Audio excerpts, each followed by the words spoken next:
Alright guys, the Raw Rosslet here, and I'm back again. Today I am going to be reviewing Wrestlemania 36 Part 2. The show just finished about 10 minutes ago. The Undertaker show is on the network at the minute. I've just decided to turn the TV off so I'm not staring at it constantly. So yeah, the second part, the first ever two-night Wrestlemania is over. I'm going to get right into it. We're wearing a Drew McIntyre shirt today. I'm obviously repping, hopefully, the first British heavyweight champion in WWE history. So let's get straight into the show. They opened the show in a very similar way as they did on the first night. So Stephanie was there. She said welcome back, basically, and then they did the same corny pirate Greek Viking thing they did in the first night. It wasn't good in the first night. It wasn't good in the second night. We opened. We were introduced again to the Performance Center after only seeing it 24 hours ago, and we were given our opening contest. And to me, it looked to be one of the best matches on the show. Rhea Ripley against Charlotte Flair for the. I was going to get the pop vinyl and just have them sitting somewhere, but I didn't know where to put them. Rhea Ripley versus Charlotte Flair for the NXT Women'S Championship. I'm going to get the criticism out of the way first. Rhea Ripley's selling was laughable. Her screaming, her shouting, and it may be just because there was no crowd, there's no other noise really to take away from it, but it was distracting. It took me out of the match at several points because it was almost unbelievable the pain this woman was in. She was acting like she had a broken leg, and then a minute later she would be standing completely fine on her leg. It was so lackadaisical and so cathartic, and that's not even the right word. Lackadaisical, unbalanced. It was not particularly good selling from her. She exaggerated it completely, and it really took me out of the match at several points, which is why my rating for this match will be lower than probably what a lot of other people have said. But I still thought these women had actually a great match.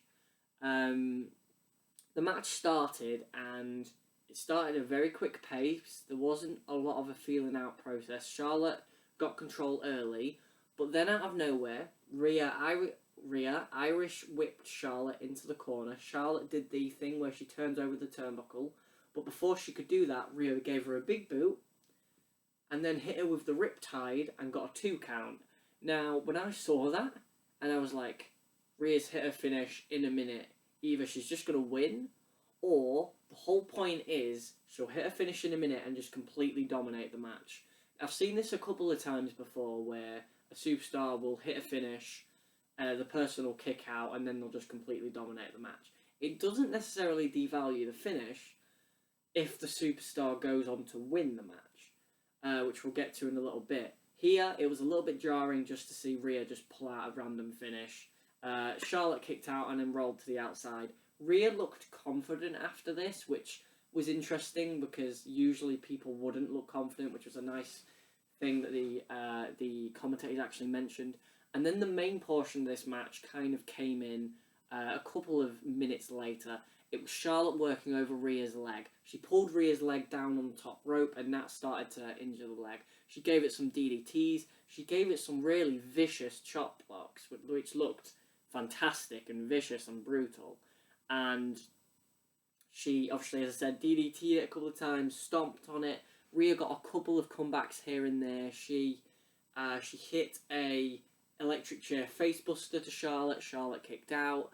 She hit a super kick and a big boot. These are things that I would have maybe not done. Again, the electric chair as well. She kind of sold it afterwards, but it was so over the top. It just hurt the match a little bit. She hit the electric chair facebuster. Charlotte kicked out. Charlotte hit a couple of big moves, a couple of neck breakers, those sorts of things. She went up top. She hit a moonsault, I believe. Oh no, she didn't. That was when Rhea did the electric chair facebuster. Rhea locked in the modified Indian Deathlock, the one where she stands up, but Charlotte escaped that. She hit Rhea with a spear. Rhea kicked out of that. Charlotte just got proper mad. She locked Rhea in the figure eight. Sorry, in the figure four. She slapped Rhea. Rhea was slapping Charlotte, trying to get out of it, doing everything she could. Charlotte finally bridged. Rhea held on in the submission for a little while, but finally had to tap. Charlotte wins. Charlotte Flair is the new NXT Women's Champion, the two-time NXT Women's Champion, and the only woman to win the belt after winning other main roster title belts. The decision wouldn't have been the one I would have gone with, because they've built Rhea up so much over the last 7-8 months to be this killer. And retrospectively, looking over both nights, you had Rhea Ripley and Shayna Baszler, the two NXT new guys, the young kids, as the WWE would call 38-year-old Shayna Baszler. And they both lost. One of them lost, arguably to me, in a far more valiant effort. I think Rhea Ripley losing here doesn't hurt her as much as people are probably going to say it hurt her, because she did hit a finish, and she did valiantly stay in the hold for several seconds. And she did put arguably the most pushed women's performer on the main roster to the limit. So I don't think she's buried. I think that's a little bit of a step too far to say that. But I think she could have looked better. She did look valiant, but there was a couple of tweaks I would have made here and there. Her selling would have been a tweak. But the finish aside and the victory aside, I'm going to give this match 4 stars. I thought this was a great way to open night 2 of WrestleMania. This was a match that about actually hit my expectations. I thought these two would have a great match. In front of a crowd, I thought they would have an excellent match. But here, I thought they would have a very good match. And these women just about hit my expectations. Maybe exceeded them a little bit. That's why I've gone 4 stars. 4 stars is where I consider great. But yeah, 4 stars. Great match. Well done to those two women. Second match of the show was the one that nobody really cared about. It was 2 of Raw's most dominant superstars, and that was the story. It was Aleister Black against Bobby Lashley. I didn't pay attention to this match a lot, but what I saw was consistent and was okay. Aleister Black did the moonsault to the outside, and Bobby Lashley controlled him, and Bobby Lashley's not that interesting as a heel. He's just not, pardon me, sorry. He's just not that interesting as a character. He's not that interesting. He doesn't have a fantastically great moveset. Aleister Black tried here to get a decent match out of Bobby Lashley, and I think that's about where I'd go for a star rating. But the finish came when Bobby Lashley had Aleister Black beat, basically. He had him beat, and he was going for the Dominator, and Lana got on the apron and said, "No, do the spear." And Bobby put Aleister Black down and said, "Okay." And he ran at Aleister Black and just got Black masked and beat. So at least the heel looked like an idiot for a change, because heels never look like idiots in this company. The pop-up always comes up when I start doing a video. There you go. It took about 4 goes. Yeah, so Black Mass, Aleister Black wins. He won his singles match at WrestleMania, and that's the best I can hope for him. I'm going to give it 2 3/4 stars. Nothing was bad in it. There's no real booking problems. The idiot is the heel for once, so it's something unique. 2 3/4 stars. This was decent. It was you could see it on Raw though. Third match on the show was arguably the most heated rivalry on the show, as the 2 most despicable people in WWE, which was a quote from Michael Cole, and I believe it was Jack the Jobber from Cultaholic who tweeted out that The Undertaker murdered someone yesterday. So, just saying. The 2 most despicable people in WWE, Dolph Ziggler, accompanied by Sonya Deville, take on took on Otis, accompanied by no one at the beginning. So this match had a decent pace at the beginning, to be fair to it. Dolph and Otis went at each other. Otis went at Dolph like a big oaf, because he's an idiot. And he ran into the corner. Dolph super kicked him out of the ring. And then Dolph got a heat segment on Otis. He gave him this really picture-perfect drop kick, and Otis got a couple of comebacks here and there. He went outside and took him out on the outside. This was all fine. He then, I believe, he went for the Dolph went for the zigzag or the famouser or something, and Otis escaped it. Otis hit a pop-up World's Strongest Slam, which was pretty cool. Basically, the pop-up compactor is what he hit, the World's Strongest Slam, basically. He went for the Caterpillar. Sonya Deville got on the apron. Mandy Rose's music hit. She came down to the ring. She speared Sonya. She took her to the ground. Gave her some ground and pound. I forgot about the other bit. This was just after Sonya Deville. When Otis went for the Caterpillar, Sonya Deville distracted the referee. Dolph kicked him right in his balls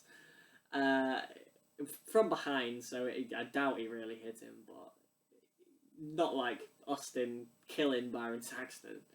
But he hit him in the balls. Then Mandy Rose came out. She took out Sonya while the referee was distracted. She went and low-blowed Dolph Ziggler. Otis then hit the Caterpillar on Dolph Ziggler and pinned Dolph Ziggler. This was overbooked, but it's fine because this is the end of this feud, and sometimes in feud-ending matches that have a little bit of heat, I'm saying heat with an empty arena, but regardless, you can have a little bit of overbooking in this circumstance. After the match, Mandy Rose jumped into Otis's arms, and she didn't just do that, they actually kissed. So I didn't think they'd actually do that, but they actually kissed. So that is the end of this story, basically. That is your conclusion. We all get what we want, the happy ending. Otis and Mandy Rose are in love, and Fire and Desire, I imagine, will split. Dolph Ziggler will go back to being useless and will never get a WrestleMania match again. And, yeah. So, the whole thing, the match was pretty basic. I can't really give it any more than 2 3/4 stars. Again, it was the actual action in the match between Black and Lashley was better, but the actual kind of story beats in this one, and Mandy coming out, and the conclusion, and the little aftermatch bits with Otis holding Mandy and the kiss and stuff, it was all better, I suppose. So I'm going to give it 2 3/4 stars, the same, but this was a little bit more entertaining from a sports entertainment standpoint. Fourth match on the show, I would argue this is going to be the dividing one. This is going to be the match that people are either going to really love or be like me. So, Randy Orton versus Edge in the Last Man Standing match, and it played the video package beforehand. No Matt Hardy mentioned in it, obviously, but you had the Randy RKOing Beth, and the initial attack on Edge, and the whole storyline, and just watching the promo, I was just, oh man, this is such a fantastic feud. Can't wait to see the match. I want to start by saying I don't think this was a bad match. There is a lot in this match I really loved. There's a lot in this match I thought was excellent. A lot of this match was excellent. A lot of this match was smart. A lot of this match played on story beats.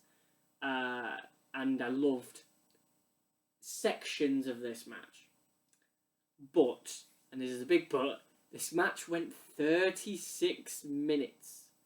It may have gone 37, depending on your stopwatch, but 36 minutes for a last man standing match for two guys who are 40 or above.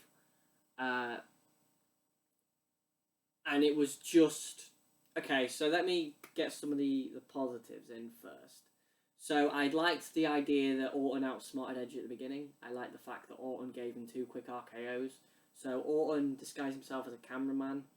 He RKO'd Edge while Edge was in the ring, waiting for him. Edge is an idiot. Because nobody looks behind themselves in wrestling. He RKO'd him. Edge got up at 9. He gave him another RKO. Edge got up at 9. He just rolled out the ring onto his feet at 9. So they shouldn't have been, another thing, kind of a small thing, they shouldn't have been teasing 9 counts a minute into the match if it was going as long as it was, because there was nothing less than a 9 count in this match, and there's no drama. There's and obviously it's tough with no crowd, but there's no drama, there's no tension. Just a small thing. What else did I like? So I'll go through the match as opposed to saying what I liked. They brawled on the outside. Randy threw Edge. He took Edge into the gym area of the Performance Center. He hung him on, like, I think a weight rope thing, and gave him some punches. He went to grab a big like 10-pound weight, probably even bigger than that, to be honest. Edge like kicked him through the thing. He like held onto the weight lift thing and gave him a kick. That was cool. And then Edge took control, and they had like a spot where Randy missed Edge with the skiff thing that you put all the weights on. He missed him with that. Edge like rolled out the way, did like a Nathan Drake roll out the way, which was kind of cool. And then they kept kind of just fighting around the Performance Center. By far the match that got the most use out of the Performance Center. You may as well use it. You know the setting. You can plan stuff in the setting. You can pre-record it. So whatever, you may as well get your use out of it. They went into this area where there was a shutter. They teased throwing each other into the shutter, and then finally Edge threw Orton into the shutter. What else was there?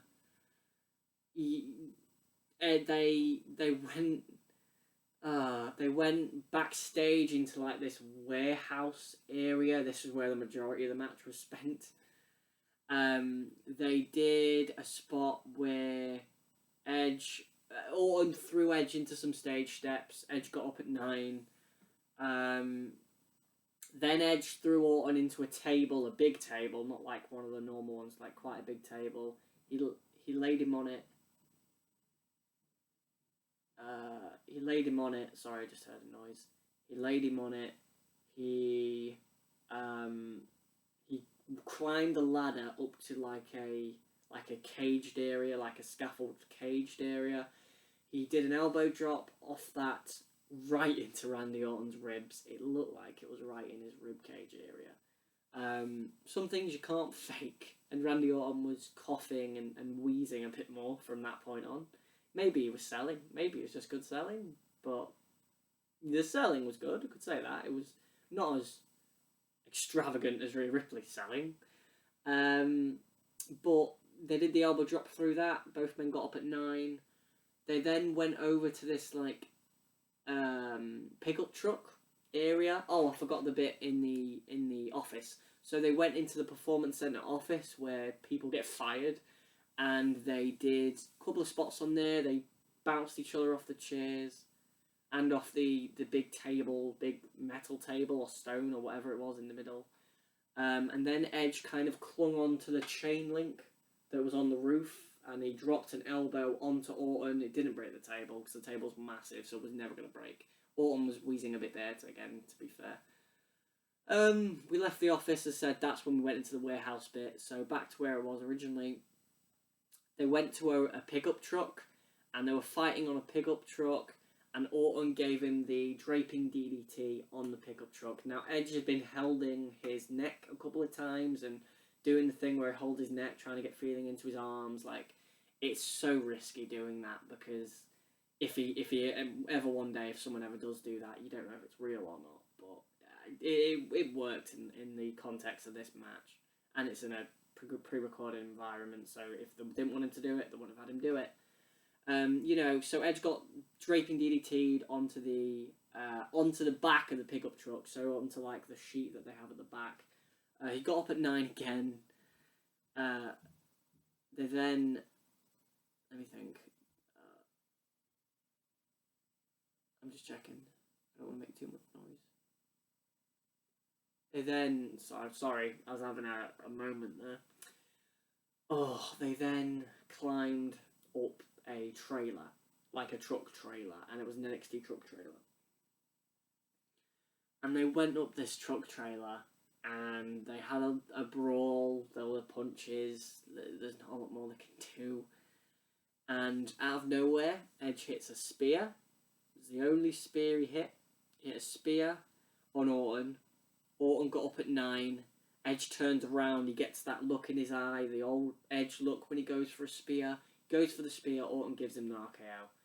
And it looks like Edge is done. He gets up at 9 again.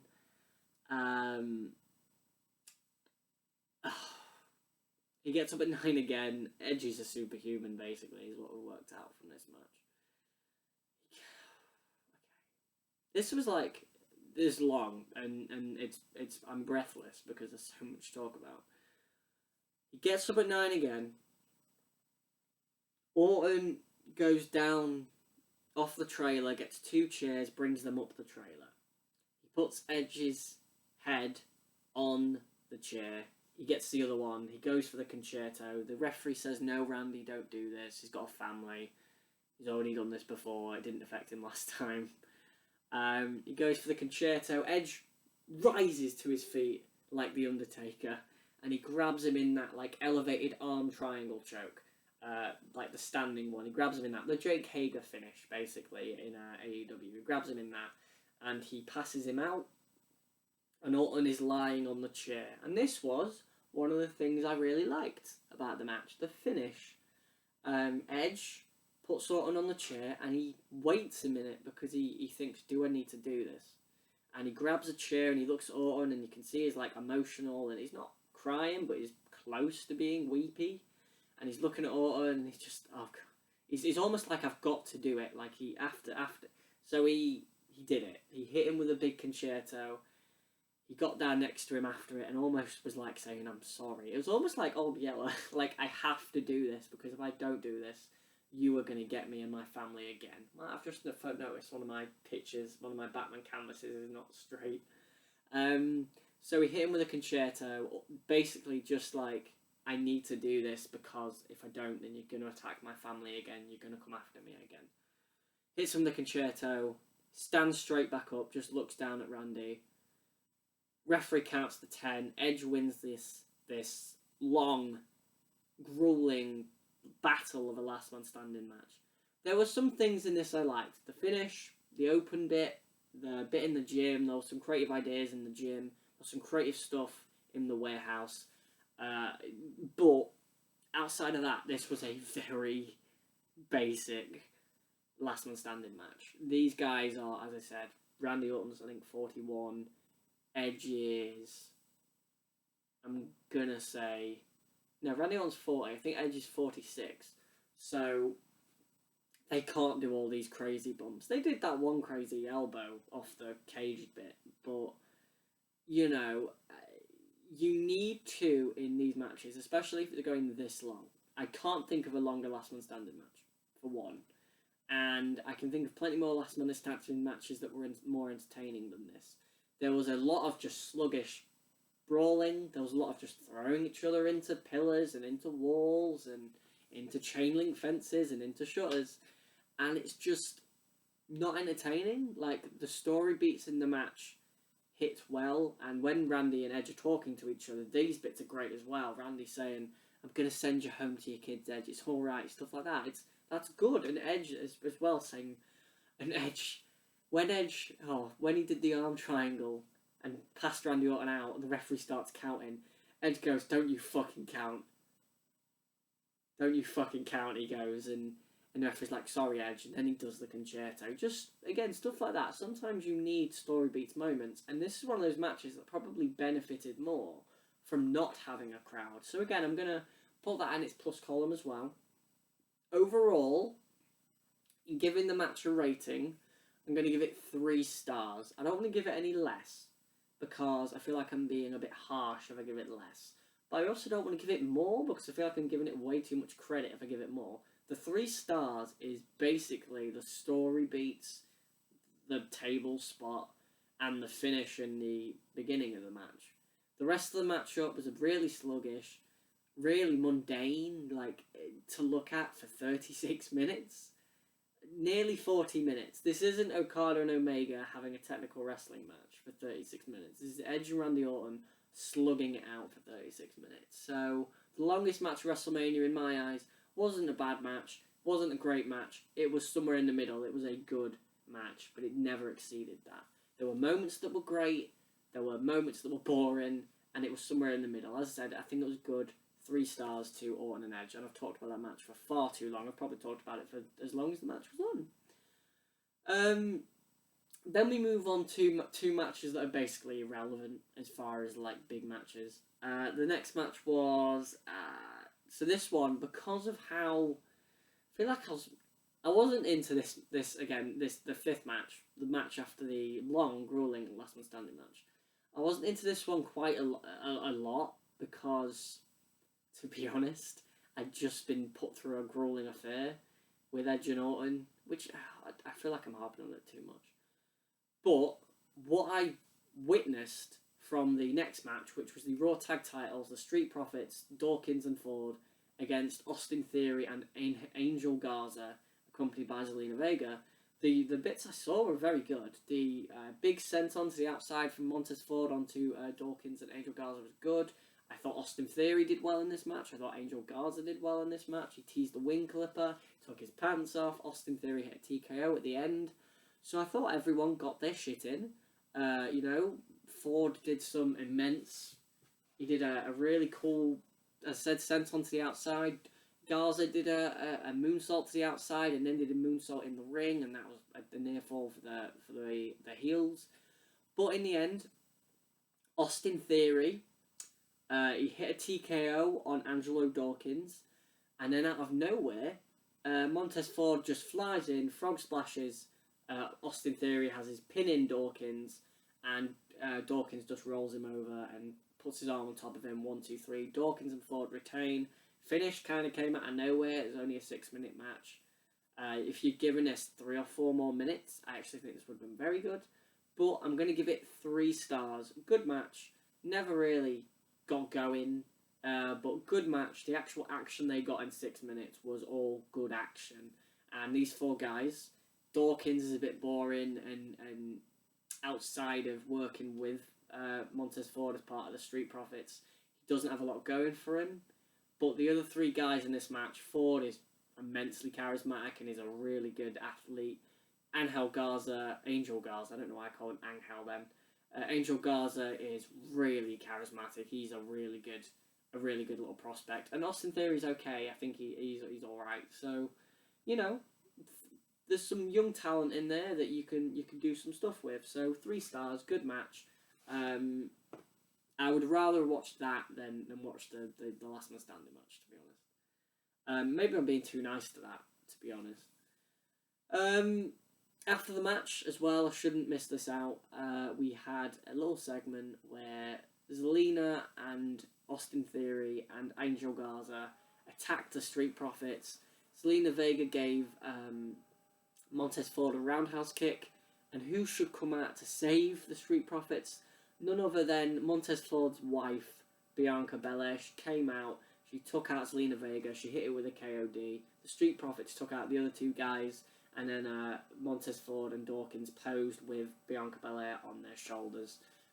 Nice little moment there. It's nice, that, as I said, it's WrestleMania, and you can have your happy babyface moments at WrestleMania, like we had earlier with Otis. So, so far, I think this is 5 matches, 5 babyface wins, by the way.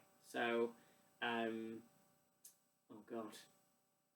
Oh no, Charlotte won. Silly me. 4 babyface wins and a heel at the beginning. Who knows? But yeah, good segment overall. Then we had the 6th match. I would say this was probably the worst thing on the show. It was just a bit clunky because of the people in it. So it was the Women's 5-Pack Challenge, Elimination 5-Pack Challenge. You can only be eliminated by pinfall or submission. There's no DQ or count out. I knew that I'd play into the finish.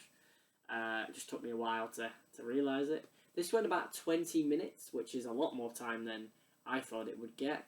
It was Tamina, Naomi, Lacey Evans, Sasha Banks, and the SmackDown Women's Champion, Bayley. The match was basically about Bayley and Sasha working together, and would Sasha turn on Bayley, and the story was presented well, and there were segments where it was those two ganging up on each of the other three women, and then there were segments where you had the other three women ganging up on them. So you had Lacey Evans and Naomi, who formed a unit. Tamina was kind of on her own, and everybody kind of worked on Tamina, and she had a couple of moments where she got a bit of shine. She hit a super kick, she hit a Samoan drop, she looked powerful, she did that raw spot twice, but then she got beat. She got hit with a frog splash from Sasha Banks, she got hit with a moonsault from Lacey Evans, which should be her finisher, and she got hit with a split leg moonsault by Naomi. She was then pinned as everybody piled on top, so she's eliminated. The next elimination was Naomi. She did a couple of things. She teased a couple of near falls with Sasha Banks, I believe. And then she went for the Slayer mission, but Sasha got out of that, hit the bank statement. Naomi tapped out, so it was the two heels against Lacey Evans. Lacey Evans fought hard. That was a really weird sentence. That sounded like a WWE commentator sentence. That's another thing I should talk about for the Edge Orton match. Just a side note. The commentary in the Last Man Standing match was very bad. They didn't talk about anything. They didn't really... What they did say didn't add anything to the match. And it's not really, I don't want to say it's Tom Phillips or Byron Saxton's fault, because there wasn't a lot they could talk about. There was just this and this to talk about. But there are story beats that they should be hitting. So, you know, yeah. Regardless, I gave it 3 stars. I should really stop talking about it. So we had Lacey Evans, Bayley, Sasha Banks. Lacey Evans fought off the 2 women on her own. Bayley accidentally kneed Sasha Banks in the head, which allowed Lacey Evans to nearly pick up the win over Bayley, but Bayley would then take control back over Lacey Evans. Bayley and Sasha would have a little moment. Sasha would say, "What are you doing?" Bayley was like, "It's an accident, I'm sorry, we'll talk about it later." Lacey Evans went to hit Bayley. Bayley pushed Lacey Evans away, essentially into Sasha Banks. Lacey Evans gave Sasha Banks the woman's right. I don't know why I always have to do the woman's right. Which her arm had been worked on as well, I believe. Oh, I think that may have been after, actually. No, it had been worked on. So she hit the woman's right in Sasha Banks. She pinned Sasha Banks and was staring at Bayley. Bayley didn't break up the pin, which was fascinating, because earlier in the match she had broke up the pin for Sasha Banks. She broke up the Slayer mission, actually, when Naomi had it on, which is good storytelling, and it's really subtle, because Bayley broke up the pin for Sasha Banks when she thought she could be helpful, but when Sasha was starting to question Bayley, Bayley didn't break up the pin. That's subtle storytelling, something, again, the commentators should have picked on. At least I pick up on it. So we were down to 2, Lacey Evans and Bayley. There wasn't a lot here, really. There was a near fall off and moonsault from Lacey Evans. But then she got up and Sasha Banks came in, gave her the backstabber, and then Bayley hit this like 1%er Ethan Carter III old finish, Dirty Deeds old finish that Dean Ambrose used to do, with like a leg trap as they're kneeling down. So hard to explain. I should have also said in the Orton Edge match, which I can't escape because it was so long, Orton went for the punt before Edge gave him the spear on the trailer. Keep remembering things from that match. So she hit the head trap, the arm trap, facebuster after the backstabber, and Bayley retains the SmackDown Women's title. It's probably the right finish. We can do a split of Sasha and Bayley down the line. As far as the match, I give it 2.5 stars. There were moments of it that were pretty good. There was some of it that was very sloppy. They tried hard, is the best I could say. I think Lacey Evans has improved dramatically. So, one of the best little outings I think she's had. I thought she was okay here. I was kind of pulling for her just because I think I think Bayley's a good champion, but I just think the women's scene is a bit stale on the SmackDown brand, whereas Raw, you've just introduced Shayna and then she's died. I suppose Rhea Ripley will probably come up now she's not got the NXT title. But who knows? Anyway, 2.5 stars. Those women did alright. Match 7. Right, so John Cena versus Bray Wyatt in a Firefly Funhouse match. So John Cena's music hits, he comes out, and then we get all this like screen graphic stuff, and he gets transported into the funhouse, and he asks Ramblin' Rabbit essentially where Bray Wyatt is. He says it's through that door, so John Cena goes in this door. Bray Wyatt says, "I am going to show you your past, John Cena," or something like that. And what happens is, we go through... This wasn't a match. This was a segment. This was an angle, essentially. We go through sections of John Cena's life as a WWE superstar. So the first bit we come to is Bray Wyatt's in the ring, and he's talking about how he's having an open challenge for anybody to come out to the ring. And this is, of course, harkening back to, and it does show it. It does show it, like it intercuts it with Bray Wyatt doing the promo, because it's the same promo, with Kurt Angle calling out anybody in the locker room back in 2002. And who should come out but John Cena in the same similar outfit to what he wore back then. And John Cena, and Bray Wyatt says, "Why do you think you can challenge me?" And John Cena says, "Ruthless aggression." And he goes to hit him, and Bray Wyatt ducks. And he goes to hit him again, and Bray Wyatt ducks.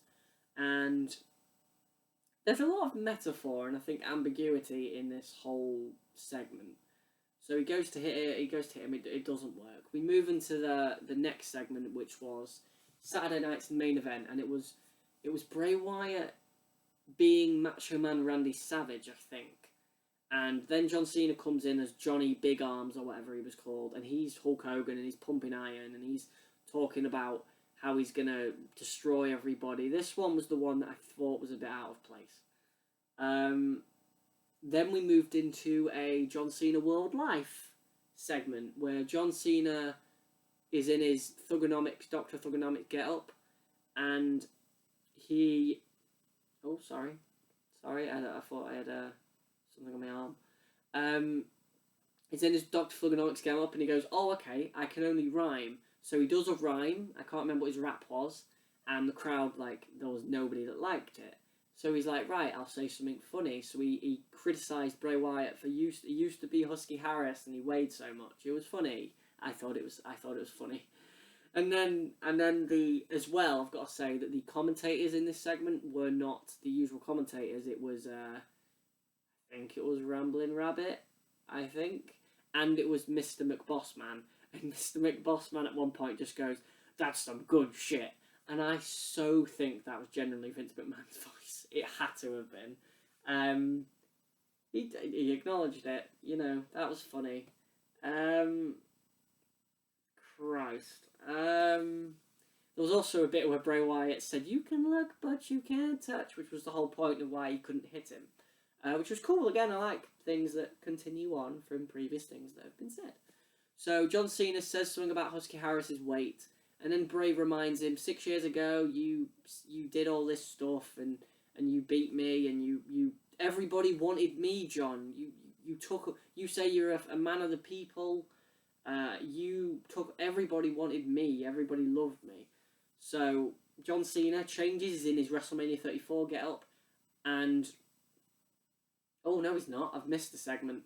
Firstly, before that, he's part of the NWO. So he's Hulk Hogan, I believe, and he comes out of the NWO title, and Bray Wyatt's supposed to be Eric Bischoff. So weird, interesting, especially because he got fired. It's interesting. He comes out and he's playing the guitar on the NWO WCW title. I didn't really get why that one was there either, to be honest. I guess it's the references to Hulk Hogan. Is that it? Is that the fact that he's just a prototype, which of course was his OVW name, Hulk Hogan? Is that it? I don't know. I guess a lot of this is up for debate and up for ambiguity, and a lot of it is probably metaphor. And then the final bit, as I said, was he comes out in his WrestleMania 30 attire. He's got the top on, and he breaks the spell. So he takes down Bray Wyatt, and he's giving him rights and lefts, and he's giving him ground and pound. And then Bray Wyatt disappears. Bray Wyatt this whole time has not been the Fiend. He's been in his sweater and his trousers. It's just been normal Bray Wyatt, normal Firefly Funhouse Bray Wyatt. So he's punching this thing, and Bray Wyatt vanishes, and he's just punching the pig doll, the pig toy, the pig soft toy. Can't remember what it's called. I'm so sorry. And he's, oh my god. And then, out of nowhere, behind him, the Fiend turns up. Cena turns around, and Bray puts him in the Sister Abigail position. And then all that stuff comes running back about the promo he cut on Friday, where he said, on Sunday I will end the most overhyped, overpushed, basically, overprivileged superstar in WWE. And this all goes through, I think, Bray's head. I think the whole point is that we're supposed to think that John Cena this whole time has been the overprivileged, overpushed, overhyped guy. And then Bray hits him with a Sister Abigail, and which I actually liked, that play of reversing the role and changing the dynamic. It's really fascinating, that part of it as well. So that happened. He hit the Sister Abigail. He put the Mandible Claw on. He pinned Cena's arm down. Other Bray Wyatt comes in. So normal cardigan Bray Wyatt. Cardigan? He never wears a cardigan. Sweater Bray Wyatt counts to 3. The Fiend beats John Cena in the Funhouse match. In rating this, it wasn't really a match, and nobody else I've seen so far has really rated it a star rating. I didn't prefer it to the Boneyard match. The Boneyard match made me laugh more, even though this one did make me laugh quite a bit.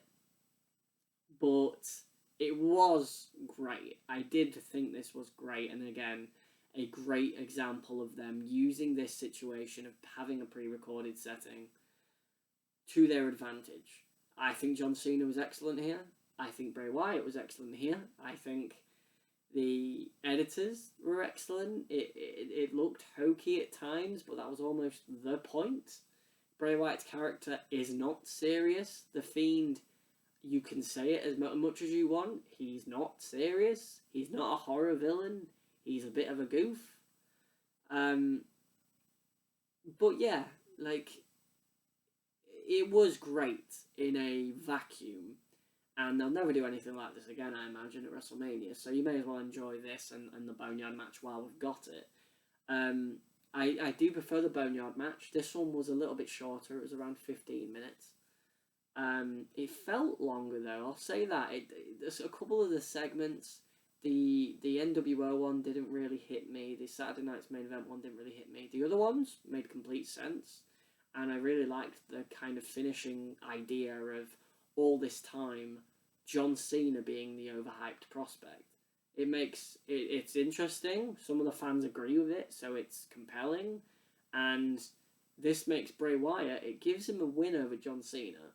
And it's in a wacky circumstance, and you can't really call it a real win, but he's pinned John Cena, even though he also counted the 3, so a bit of bias. But Bray Wyatt has pinned John Cena. In rating it, I'm just going to give it 4 stars. I can't give it more than the Boneyard match because I preferred that. But I do think this was a great angle, match, hybrid thing. There you go. I should also mention that we had more of the Rob Gronkowski, Mojo Rawley stuff from last night, where of course Mojo Rawley won the 24/7 title, which I didn't talk about. I forgot about that. It must have been great. Rob Gronkowski cut another promo on this show at the beginning as well, talking about Mania, and it was just disgusting. And then later on in the show, he did a dive off the balcony he was standing on, onto all the 24/7 geeks, and then he pinned Mojo and he left with the 24/7 title. So canonically, Rob Gronkowski is the current 24/7 champion. And then the main event. I would say, Drew McIntyre versus Brock Lesnar. Now, I was looking at the time that this match started, and it was probably 3:15, 3:10, something like that. So I thought, we can get 15 minutes here, we can get 20 minutes, and this can go about the same length as the show last night. They got in there, and Paul Heyman didn't even introduce Brock Lesnar, another thing I noticed. They got in there, and they went quick out the gate. Lesnar took, shoulder charged, drew into the corner, he gave him a couple of shoulder charges. He Irish whipped Drew into the other corner. Drew countered, hit the Claymore kick, and got a 2 count. Brock got up, gave him 2 Germans, hit an F5. Drew kicked out at 1 in a stadium full of people. That would have got a pop. Drew kicking out of 1 really would have got a pop. And then Brock picked him up and gave him another F5, and Drew kicked out at 2. He gave him another F5, Drew kicked out at 2. And I believe he gave him another F5, and Drew kicked out at 2. The bloody F5. Undertaker took 3 at WrestleMania 30, just saying. But Drew kicked out of the 4th F5. Brock just went for another one. Drew slipped out the back, hit a Claymore, hit a second Claymore, and then hit a Claymore right between the eyes as Brock was kneeling. And he pinned Brock Lesnar, and Drew McIntyre is the new WWE Champion. This went 4 minutes, and I felt really underwhelmed when it finished. I felt shortchanged for this match. I thought this was going to be like a knockdown, drag-out battle over at least 15 minutes, maybe even 10. But they just... Both world title matches were less than 5 minutes. And it just exposes this company's kind of minute mentality. And Drew McIntyre can have good matches that go longer than 10 minutes. So can Brock Lesnar. Whereas the other guys, you could argue, Goldberg and Braun Strowman, are far more limited. But I don't know. I just felt shortchanged here. The biggest plus is we do finally have a British heavyweight champion in WWE, and it wouldn't have been my pick. Adrian Neville would have been my pick. British Bulldog was years ago. But Adrian Neville would have been my pick. Regal was never, ever going to be a world champion, I don't think, unfortunately. But I digress. We got our first British world champion. Drew celebrated, and that was the end of the show, and it was almost an anticlimactic end. In thinking of another way that could have ended, I can't think of one. Maybe the Firefly Funhouse match should have main evented, but then you've got 2 nights where there's no world title match main eventing, and you need to make those belts seem important because we're in this weird position at the minute where those belts probably won't get seen on TV for a long time. As far as rating the match, I can't give it 3 stars. I really can't because there's just not enough in it. The Brock Goldberg match at 33, I think I gave like 3 3/4. But the difference was that match had more to it, more drama to it, more moves to it. Like, to be honest, I'm gonna give this match 2 stars. It was there, and it was anticlimactic, and it got to the desired conclusion. But this isn't a match that Drew McIntyre will probably look back on in 10 years' time and say, wow, my first world title match was a great one. So, in conclusion, WrestleMania 36 Part 2, if I compare it to Night 1, both nights have 2 4-star matches, even though I thought the Boneyard match, I think I gave 4 1/4. So those ones I would say were slightly better. Even though the Rhea Ripley-Charlotte Flair match was easily, across the 2 nights, the best wrestling match, the best traditional wrestling match with selling and near falls and stuff like that. The Firefly Funhouse match was unique and we'll never see anything like it again, so kudos to that. As far as everything else on the show, I thought the Street Profits stuff was good. That was an entertaining segment. It was nice that Otis got his conclusion. As I said, I think I gave the match 2 3/4 stars, similar to what I gave Lashley and Aleister Black. You know, a match for nothing, but it was more enjoyable than Corbin and Elias. I could say that in that respect, I suppose. The women's Raw match was SmackDown match was not as good as Baszler, and Becky, but it also didn't underwhelm me like Baszler and Becky did. What else is there? And then I guess it's the Last Man Standing match, which really decides whether or not you think this show is better or last night's show is better. So I think last night's show, if I was ranking the matches as far as what I thought was the best, I would say Boneyard match, ladder match, Owens-Rollins, tag match at the opener, and then everything else doesn't really matter. If I was ranking the top 4 matches from this show, it would be Charlotte and Rhea, Firefly Funhouse, and then I think the jump is quite big in terms of quality. I would probably go Last Man Standing, just because the story beats are excellent, and then probably the Street Profits match. So I think overall, I can't give this one a 7.5 out of 10. I'm going to give this show a 7 out of 10. I thought WrestleMania 36 Part 2 was a good show, and I think I'll rate the show, the whole thing overall in second. A good show with 2 great matches, a very unique thing that we'll probably never see again, a great women's title match regardless of if there was a crowd and regardless of if you agreed with the finish. We had some happy endings on this show for the Street Profits, for Otis, Dozovic. He got his woman and he got to kiss Mandy Rose. Otis is living the dream. The Last Man Standing match ended a fantastic feud. Well. It ended it well. Not with a great match, but it ended it well. And, yeah. So it was a good show. A good show, 7 out of 10.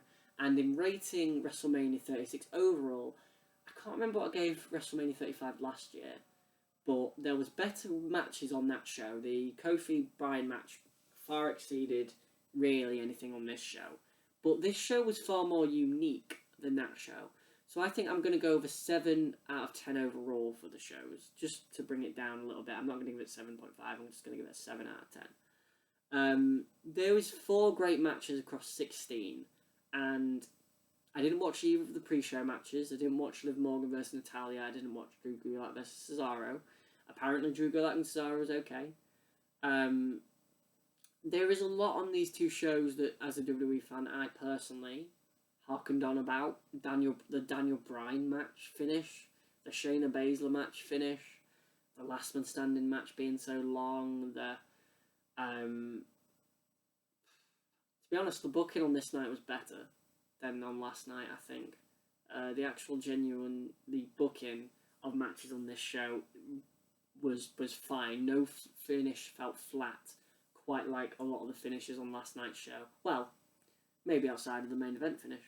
It's up to you if you think that's a flat finish or not. It was a decisive finish. But I should digress. That is going to be my WrestleMania 36 Part 2 review, guys. Thanks for watching. This has been Bravoslot. Like, comment, subscribe for more. Tell me your thoughts. What did you think to WrestleMania 36 Part 2? What was your favourite match of the show? Mine, as I said, was Charlotte against Rhea Ripley. What was your least favourite match on the show? In my eyes, my least favourite match on the show, the women's 5-way, the women's 5-pack challenge. What do you think to the Last Man Standing match? Do you think it went too long? Do you think it wasn't long enough? What did you think to the Firefly Funhouse match? What did you think to Charlotte Flair being the new NXT Women's Champion? Thanks for watching, guys. This has been Revolver Russell.